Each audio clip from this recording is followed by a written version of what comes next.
بسم اللہ الرحمن الرحیم۔ میرے معزز و محترم دوستو، السلام علیکم۔ دوستو، بد زبانی، بد کلامی اور فحش گوئی سے آپ نہ صرف اپنا وقار گراتے ہیں بلکہ ان لوگوں کی بھی توہین کرتے ہیں جنہوں نے آپ کی تربیت کی۔ جو اللہ پاک کے دیے ہوئے رزق کو کافی سمجھے وہ زندگی میں کبھی کسی کا محتاج نہیں ہوتا۔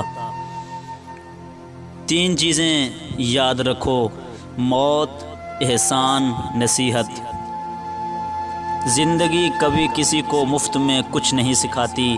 جب کوئی کہتا ہے مجھے زندگی نے یہ سکھایا ہے تو یقین کریں اس نے اس کی بہت بڑی قیمت ادا کی ہوگی۔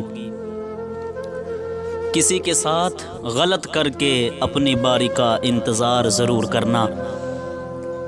کبھی کبھی شکایت کرنے سے بہتر ہے کہ انسان خاموش رہے، کیونکہ جب فرق نہیں پڑتا تو شکایت بھی کیسی۔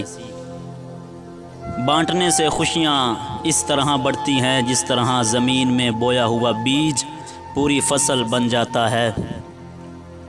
اخلاق وہ چیز ہے جس کی کوئی قیمت نہیں دینی پڑتی، ہاں مگر اس سے ہر انسان خریدا جا سکتا ہے۔ یاد رکھو، برائی ہنستی ہوئی آتی ہے اور نیکی روتی ہوئی جاتی ہے۔ سب سے اچھی زندگی وہ بسر کرتے ہیں جو اپنی ضرورت پوری کرنے کے لیے پیارے رب کے سوا کسی اور پر بھروسہ نہیں کرتے۔ میں نے غلطی کی، اس پاک رب نے پردہ ڈالا، میں نے سجدہ کیا، اس پاک رب نے تھام لیا۔ ہر شخص سچا دوست تلاش کرتا ہے مگر خود سچا دوست بننے کی کوشش کوئی نہیں کرتا۔ منافق کی ہمدردی دشمن کی تلوار سے زیادہ خطرناک ہے۔